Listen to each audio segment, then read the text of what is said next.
ওটা কখনো মেধার বিকল্প হতে পারে না।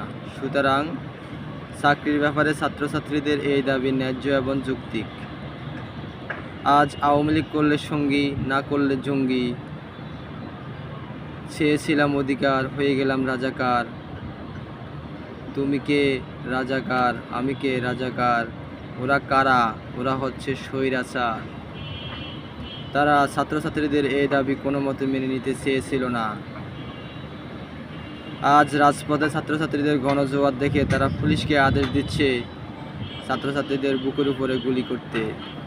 যে পুলিশকে রাখা হয় নাকি জনগণের এবং ছাত্রছাত্রীদের নিরাপত্তা দেওয়ার জন্য, ওই পুলিশ আজ ছাত্রছাত্রীদের বুকের উপরে গুলি করে অনেকগুলো ত্রাজা পান, অনেকগুলো মায়ের বুক খালি করে ফেলেছে।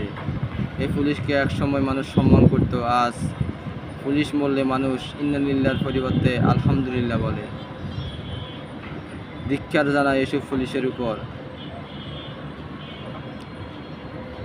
তারা যখন গুলি করে মারার পরে ওই আন্দোলন বন্ধ করতে ব্যর্থ হচ্ছে, তখন তারা ভয় পেয়ে সকল প্রকার ইন্টারনেট যোগাযোগ বন্ধ করে দিয়েছে।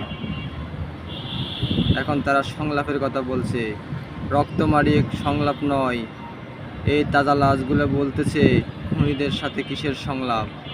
এখন আমাদের দাবি এক দফায় এক, খুনি হাসিনার পদত্যাগ। এক দফায় এক দাবি, হাসিনা তুই কবে যাবি।